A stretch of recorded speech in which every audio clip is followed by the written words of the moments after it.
참으로 민망한 이야기들이 이 대선판을 덮고 있습니다. 바지 반바지, 이재명이가 바지 한 번 더 내릴까요? 라고 말을 했죠.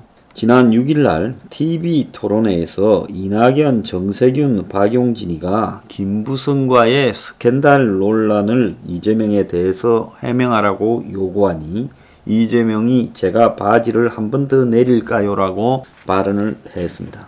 자, 이재명은 김부선이가 자기하고 관계가 오랫동안 있었다. 그런데 그런 부분에 대해서 어떠한 성의도 보이지 않고 도망갔다. 이렇게 이야기를 지속적으로 해왔고 2018년 지방선거 때 이 문제가 쟁점이 되자 이재명은 신체의 그 성기 부분에 근처에 점이 있었다라는 김부선의 말을 녹음한 공지영의 녹음 테이프가 공개된 바 있죠. 그러니까 그 부분에 대해서 아주대 병원에서 검정을 했고 점 제거 수술을 받은 적도 없다. 이렇게 말을 했습니다. 자, 그러다가 다시 시끄러워지고 있는데 그래서 이재명에 대해서 반대하는 자들이 모여서 반바지 동맹을 이렇게 만들었다라고 이야기가 나오고 있습니다. 그 이재명의 여자 스캔들 문제를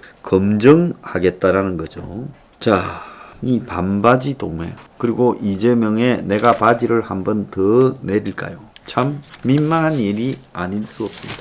자, 이 말은 과거에 나훈아가 여러 가지 지금 사라져서 뭡니까? 자신의 디너쇼나 공연을 하지 않는 부분에 대해 야쿠자 관련해서 문제가 있었다 이런 소문들이 도니까 기자회견을 자처해서 딱 5분간만 보여드릴까요 하면서 허리띠를 푸는 듯한 저스처를 보였던 것을 이재명이 다시 재판을 한 거라고 보여집니다. 그러면서 이재명은 제가 바지 한번 되내릴까요? 하고 그러면서 내보고 어떡하라는 겁니까? 라고까지 말을 했어요. 이재명의 이 바지에서 나오는 부분이 이재명에 대한 우려를 하고 있는 많은 사람들이 가지고 있는 두려움, 그걸 그대로 대변한다고 봅니다. 자, 그래서 이재명이 바지 내리기 이렇게 지금 기하되고 있는 부분으로 대선을 몰고 가는 것은 매우 좋지 않다. 저는 그렇게 봅니다. 이재명은 김부선하고의 문제뿐만 아니라 가족 간의 어떤 트러블, 또 이재명의 형과의 문제, 강제 입원 문제 이런 것들을 보면 이재명이 개인의 어떤 인성에 있어서의 문제가 있다라고 이렇게 대중적으로 이야기를 하는 사람이 있습니다. 물론 이재명을 싫어하는 사람들이 그렇게 하겠죠. 근데 이재명의 공약을 보더라도 이재명이 이야기하는 기본소득, 기본주택, 기본 시리즈가요. 문제가 좀 있죠.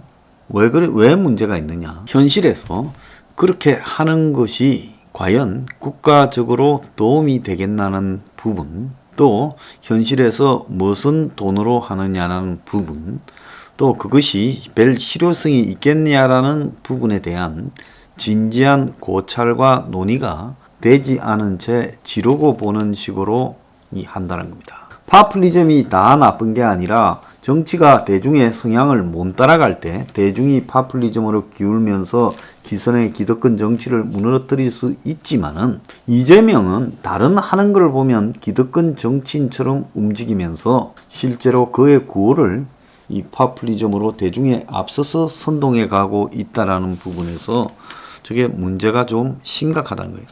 우리 행명 20일에 지금 서포 15조 내용을 한번 보세요. 저기에 어디에 돈을 갖다가 준다라는 게 있습니까? 무상이라고는 없습니다. 전부 자기가 노력해서 사는데 또 자기가 노력해서 구입을 하고 하는데 국가적으로 그 부분에 있어서 기득권의 부패 카르텔로 그렇게 못하도록 만들어가는 부분을 깨자라는 것이 있는 것이지 그게 국가가 뭘 해주겠다, 던져주겠다라고 하는 부분은 없습니다. 하나도 없어요. 자, 이재명이 성남시장을 할 때 교복부터 그냥 공짜로 제공한다 하지 않았습니까? 자, 그게 이제 커져서 기본소득, 기본주택으로 가고 있는데, 기본주택이라고도 그게 좀 비싼 임대주택이지, 그게 무슨 놈의 기본주택입니까? 기본소득과 기본주택은 개념이 다른데 거기에 기본이라는 말을 붙이고 있습니다. 그래서 이재명은 자신의 정책을 가다듬고 홍보를 하고 또 자신의 스캔들이나 이런 부분을 대하는 자세에 있었어요. 자기의 지지율에 걸맞게 좀 무거움을 가져야 된다. 진지해져야 된다. 그러지 않고 지금 이런 식으로 몰고 가겠다. 어느 순간에요. 제대로 걸리면 한 방에 훅 갈 수 있다고 보고 있습니다. 자, 윤석열이 어제 이제 지방 투어를 자신의 고향이라고 하는 대전으로 처음 나갔습니다. 대전 현충원 가서 천안함 묘소에 가고, 그런 다음에 유성에 있는 카이스트의 원자력 공학 석박사 과정 학생들과 탈원전 반대 2030 논의를 듣겠다. 이런 간담회를 가졌어요. 근데 이거는 적절하지 않은 게, 왜 적절하지 않은가 하면, 아니, 원자력 공부를 하는 석박사 학생들은 당연히 원전을 옹호하고 원전이 자신의 먹거리 기반인 사람들이죠. 그 사람한테 가서 탈원전에 대한 2030 의견을 듣겠다가 이렇게 제목을 붙일 게 아니라, 원자력 기술진한테 가서 탈원전에 대해서 의견을 듣겠다고 말을 하는 것이 맞는 이야기지요. 그러지 않습니까? 앞으로 자기 장래에 원자력 산업이 발전을 하고 융성을 해야 먹고 살 수 있고, 그러지 않으면 지금 쪽박차게 생긴 2030을 만나서 탈원전에 반대하는 2030 의견을 듣겠다는 그거는 당연히 반대할 수밖에 없는 사람을 찾아가서 반대하는 이야기 듣겠다. 그렇게 하는 게 아니라, 이 원전 기술진, 원전 공부하는 학생들한테 탈원전 반대에 대해서 듣겠다라고 말을 해야 되는 것이죠. 그리고 이제 윤이 오후에는 진보 중도 성향 지식인들이 주축이 돼 결성한 만민 토론회, 문정권 탈원전 4년의 역설이라는 토론회도 간 모양이에요.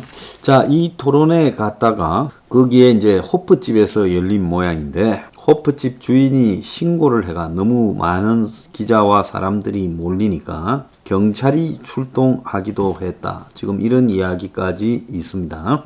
그래서 가게 주인이 참석자들에게 방역 수칙을 지켜달라고 요구하고 당장 행사 중단하고 나가달라고 이렇게 했고, 서둘러 행사를 마치고 떠나고 끝날 때쯤 경찰이 출동했다. 이 해프닝도 있었다고 합니다.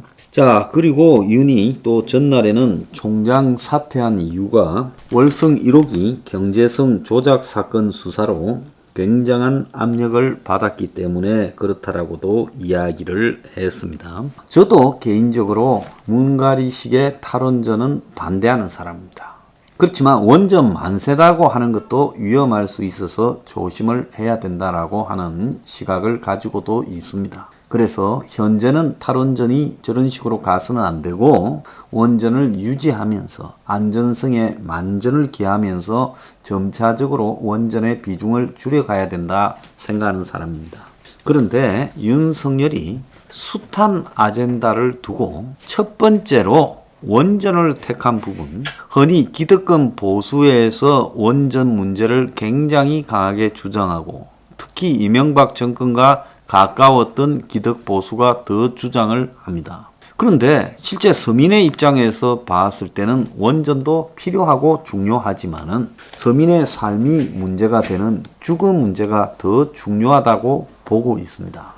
그런데 윤석열이 탈원전 반대를 첫 번째 이슈로 삼아서 끌고 가고 있는 데를 보면 보수 중에서 서민 보수들의 이 여망을 반영하는 게 아니라 기득권 보수의 여망을 반대하니까 기득권이 싫어할 만한 주거 문제에 대한 개혁적 정책보다는 대다수의 기득권 보수가 좋아하는 탈원전 반대를 이슈로 하고 나머지 서민 보수들은 그런가 보다 하는 원전 문제를 끌고 가기로 한다. 이렇게 계산을 한 걸로 보이는데요.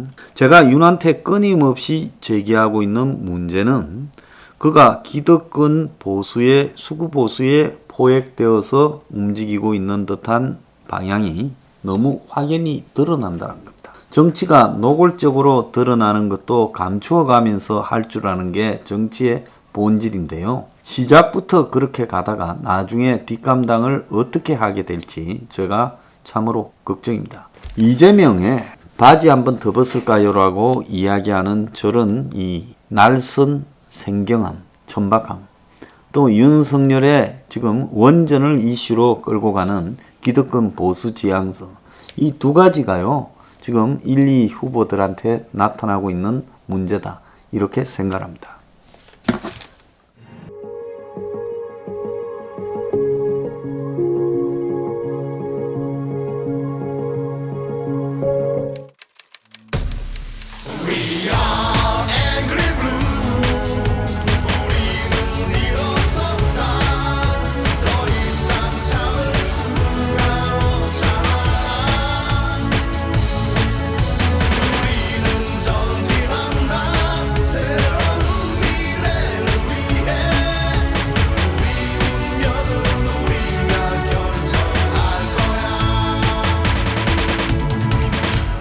동지